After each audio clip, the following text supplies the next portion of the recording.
two child policy Assam চৰকাৰে যিটো adopt কৰিছে এইটো অদূৰদৰ্শী আৰু খিলঞ্জীয়াৰ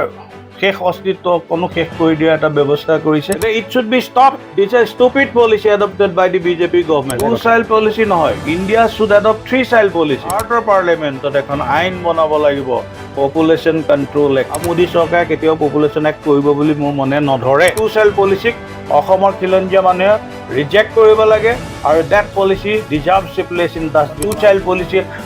চৰকাৰে নকৰাকৈ হিন্দু মানুহে যেতিয়া এডপ্ট কৰিবলৈ ল'লে এতিয়া বিয়া বাৰু বন্ধ হৈ গৈছে খিলঞ্জীয়াৰ মাজত বিয়া বাৰু এতিয়া মহঙা হৈ গৈছে চীনৰ নিচিনা two child policy is a worst policy I condemn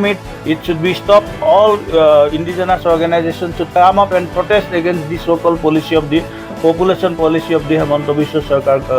government যদি এইটো কৰিব নোৱাৰোঁ তেতিয়াহ'লে বাংলাদেশী মুছলমানৰ ভৰিৰ তলত আমি জীৱন যাপন কৰিবলৈ সাজু হৈ থাকিব লাগিব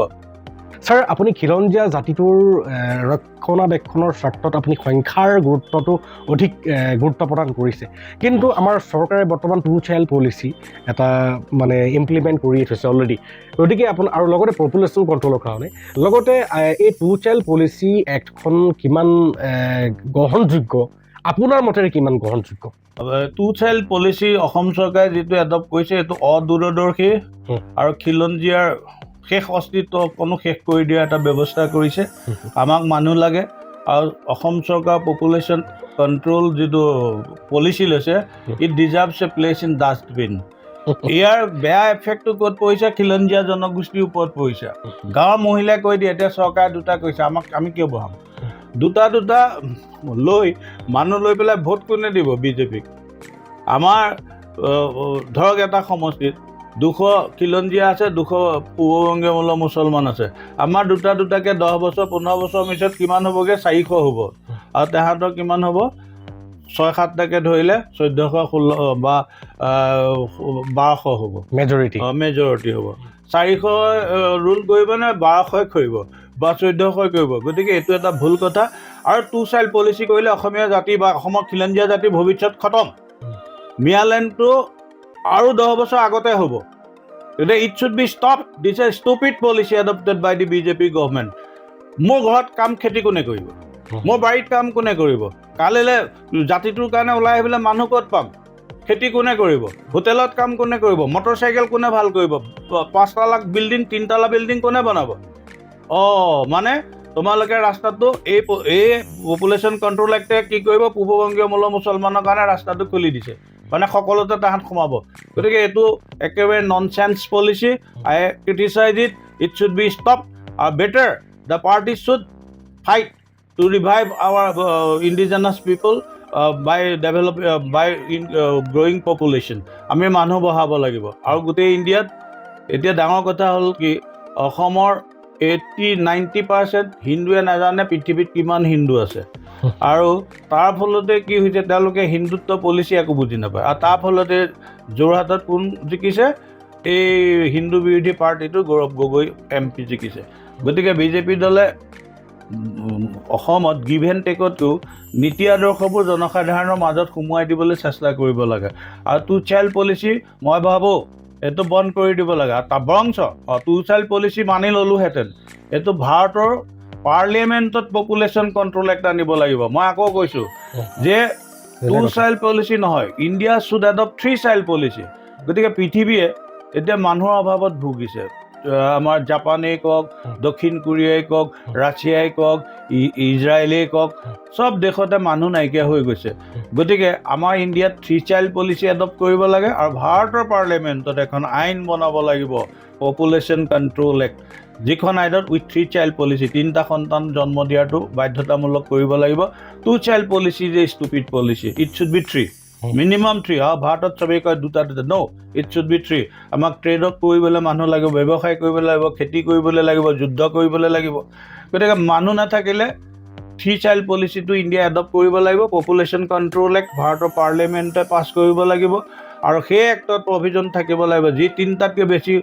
সন্তানৰ জন্ম দিব তেওঁ চৰকাৰী ঘৰ 2,40,000 টকাৰ ঘৰ চাউল চৰকাৰী চাকৰি ঠিকা টুকলি সা সুবিধা সকলো নাপাব আৰু লাষ্টত তেওঁৰ নামটো ভোটাৰ তালিকাৰ পৰা ডিলিট হ'ব লাগিব এনেকুৱা এখন ষ্ট্ৰং পপুলেশ্যন কণ্ট্ৰল এক্ট যদি থাকে তেতিয়াহ'লে আমি সংখ্যা নবহালেও হ'ব কিন্তু বাস্তৱিকতা নাই নহয় আৰু মোদী চৰকাৰে কেতিয়াও পপুলেশ্যন এক্ট কৰিব বুলি মোৰ মনে নধৰে গতিকে যিহেতু নকৰে গতিকে কোনোবাই বঢ়াই যাব কোনোবাই কমি যাব যদি জনসংখ্যাৰ ভাৰসাম্য যদি ইণ্ডিয়াত মেইনটেইন নহয় তেতিয়াহ'লে ভাৰতবৰ্ষ আৰু দুভাগ হ'ব যেতিয়া 33% খ্ৰীষ্টান 33% মুছলিম 33% হিন্দু হ'লে ইণ্ডিয়া 3 ভাগত বিভক্ত হৈ যাব কোনো পৃথিৱীৰ কোনো শক্তিয়ে ভাৰতৰ মিলিটাৰী শক্তিয়ে ৰাখিব নোৱাৰিব গতিকে পপুলেশ্যন বেলেঞ্চ মেইনটেইন কৰিবলৈ আই ষ্ট্ৰংলি ডিমাণ্ড এ চেণ্ট্ৰেলি স্পনচাৰ্ড চেণ্ট্ৰেলি মেড ল পাৰ্লিয়ামেণ্টে কৰিব লাগিব এতিয়া বিজেপি দলেও স্পষ্টকৈ ক'ব লাগিব what is its population policy BJP দলৰ পপুলেশ্যন পলিচি কি বোলে 3 চাইল্ড বা 2 চাইল্ড তেতিয়াহ'লে তোমালোকে এখন আইন কৰা এতিয়া অসম চৰকাৰে কৰিলে নহ'ব নহয় আৰু যাক উদ্দেশ্য কৰি এই 2 চাইল্ড পলিচি কৰিলে এই পলিচিয়ে সেই মানুহবিলাকক অকণো এফেক্ট কৰা নাই কৰিছে কাক মানুহ নাইকিয়া খিলঞ্জীয়াবোৰক কৰিছে গতিকে এইটো বন্ধ কৰিব লাগে যিকোনো বিনিময়ত আৰু এইটো প্ৰতিবাদ কৰিব লাগে হয় চেণ্ট্ৰেলত যদি আইন কৰে মোৰ ক'বলগীয়া নাই চেণ্ট্ৰেলত পাৰ্লিয়ামেণ্টে কৰিব লাগিব 3 চাইল্ড পলিচি আৰু যদি কৰে তেতিয়াহ'লে আমাক ক'বলগীয়া নাই কিন্তু 2 চাইল্ড পলিচিক অসমৰ খিলঞ্জীয়া মানুহে ৰিজেক্ট কৰিব লাগে আৰু that policy deserves a place in dustbin মই আকৌ এবাৰ কৈছোঁ গতিকে কোনোবাই বেয়া পালেও উপায় নাই আমাক মানুহ লাগিবই মোৰ ঘৰৰ খেতি কোনে কৰিব মোৰ গৰুকেইটা কোনে চাব বুঢ়া কালত বাপেক মাকক কোনে চাব আৰু 2 চাইল্ড কোৱাৰ লগে লগে সিহঁতে জীৱনত একো বস্তুৱেই নাপায় তাহাঁতৰ ককাই নাথাকিব ভাই নাথাকিব ভনী নাথাকিব আৰু 2 চাইল্ড পলিচিয়ে চৰকাৰে নকৰাকৈ হিন্দু মানুহে যেতিয়া এডপ্ট কৰিবলৈ ল'লে এতিয়া বিয়া বাৰুও বন্ধ হৈ গৈছে খিলঞ্জীয়াৰ মাজত বিয়া বাৰু এতিয়া মহঙা হৈ পৰিছে চীনৰ নিচিনা হৈছে চীনত বিয়া পাতিবলৈ এতিয়া ছোৱালী ঘৰৰ মানুহক লাখ লাখ টকা দিব লাগে চীনত এতিয়া বিয়া বাৰু বন্ধ চীনৰ বয়োজ্যেষ্ঠ মানুহবিলাকে চীনৰ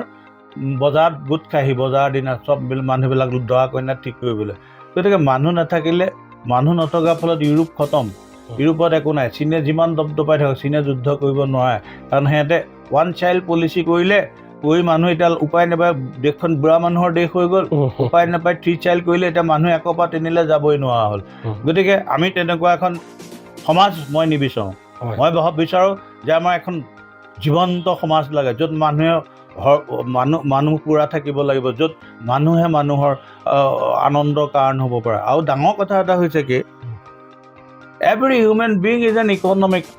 ৰিচোৰ্চ প্ৰতিটো মানুহে এটা হ'ল ইকনমিক ৰিচোৰ্চ এই কথাটো পূৰ্ববংগীয় মুছলমান মানুহবিলাকে বুজি পাইছে আৰু সেইকাৰণে তাহাঁতে সন্তান পুৰা জন্ম দিছে কিয় দিছে কাৰণ প্ৰতিটো মানুহে এটা অৰ্থনৈতিক শক্তি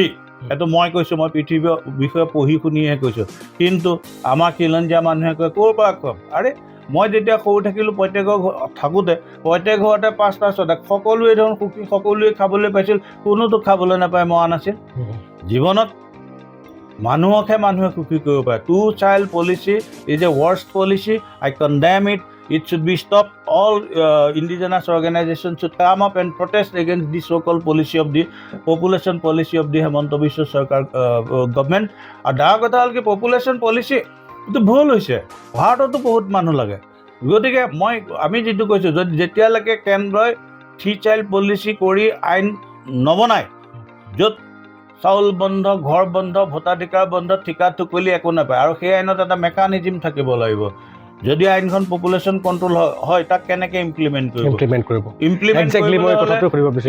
কৰিবলৈ হ'লে প্ৰত্যেকে ঠিকা টুকলি চাউল ঘৰ বিচাৰিবলৈ হ'লে তেওঁলোকে কি কৰিব লাগিব চাৰ্টিফিকেট দিব লাগিব পুলিচৰ পৰা লোকেল পুলিচে দিব লাগিব এফিডেভিট দিব লাগিব পুলিচ বা গাঁওবুঢ়াখনত 2 নম্বৰী কৰিব পুলিচে দিব লাগিব যে 3টা সন্তান থকা হয় সেইখন দিয়াৰ পিছতহে সকলো কাৰণে ফ্ৰী হ'ব গতিকে মেকানিজিম এটাও থাকিব লাগিব আৰু পপুলেশ্যন কণ্ট্ৰল এক ভাৰত চৰকাৰে বনাব বুলি মোৰ মনে নধৰে গতিকে আমাৰ একশ্যন প্লেনটোৱে ভাল অহা 10 পৰা 15 বছৰৰ ভিতৰত আমি অসমৰ সংখ্যা 3 কোটিলৈ নিব লাগিব হয় মই কোৱা কথাটো আজিৰ পৰিপ্ৰেক্ষিতত অলপ অসম্ভৱ যেন লাগিলেও যেতিয়া আমাৰ জাতিৰ স্বাৰ্থত এটা মানুহে মৃত্যুবৰণ কৰিবলৈ যায় আলফা নামতো হাজাৰ মানুহ মৰি গ'ল গতিকে তাতকৈ মই কোৱা কথাকেইটা বেছি ডাঙৰ কাম নহয় we should achieve the target at any cost আমি যদি এইটো কৰিব নোৱাৰোঁ তেতিয়াহ'লে বাংলাদেশী মুছলমানৰ ভৰিৰ তলত আমি জীৱন যাপন কৰিবলৈ সাজু হৈ থাকিব লাগিব the action should start from today 2025 Assam এজিটেশ্যনটো আৰম্ভ কৰিব লাগিব আৰু এটা কথা মনত ৰাখক অসমৰ কথা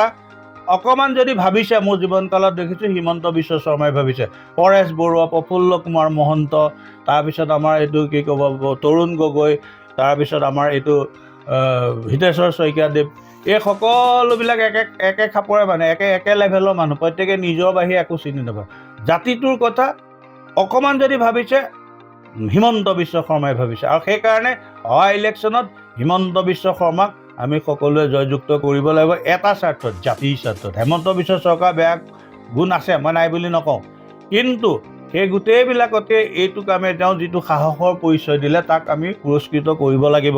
ভাল কামক আমি সন্মান জনাব লাগিব কাৰণ হিমন্ত বিশ্ব শৰ্মাই যিটো ইণ্টাৰ ৰিলিজিয়াছ লেণ্ড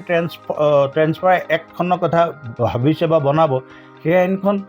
এদিনত চিন্তা কৰি উলিওৱা নাই বহুত জাতিটোক ভাল পোৱা মানুহে এনেকুৱা এখন আইন বনাব পাৰে ঠিক তেনেকৈ আপাৰ আছামৰ ক্ষেত্ৰত মই ভাবোঁ Assam the inter Assam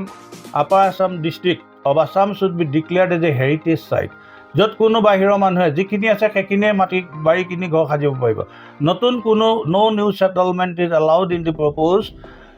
heritage site of upper Assam areas গতিকে আপাৰ আছাম এৰিয়াৰ যিটো হেৰিটেজ চাইট কৰি যদি কৰা হয় তেতিয়াহ'লে বাহিৰৰ মানুহে তাত গৈ বহিব নোৱাৰিব ছেটল কৰিব নোৱাৰিব there should be an act খুব সুন্দৰ আৰু বৰ সাৰুৱা আপুনি এটা উত্তৰ দিলে দৰ্শক ৰাইজ বহুতে সাৰুৱা এটি উত্তৰ দিছে হয় মই জানো যে প্ৰতিজন ব্যক্তিৰ অভিমতসমূহ বেলেগ বেলেগ গতিকে আজি আমাৰ অতিথিজনে তেখেতৰ জীৱনজোৰা অভিজ্ঞতাৰে যিসমূহ অভিমত আমালৈ দিছে মই আশা কৰোঁ এই অভিমতসমূহক যদিহে আপোনালোকে ভাল বুলি ভাবে যদিহে গ্ৰহণযোগ্য বুলি ভাবে আপোনাসবে এই ভিডিঅ'সমূহক শ্বেয়াৰ কৰক অসমলৈ এটা সুবাৰ্তা দিয়ক অসমৰ ৰাজনৈতিক ব্যৱস্থালৈ এটা সুবাৰ্তা দিয়ক অসমৰ যিটো আমাৰ ছ'চিঅ' ইকনমিক ৰিভাইভেল মুভমেণ্ট এই সমস্ত বস্তু যাতে অতি শীঘ্ৰে ইমপ্লিমেণ্ট হয় আৰু লগতে আমি এখন সুন্দৰ অসম যাতে জীৱন্ত কালতে দেখিবলৈ পাওঁ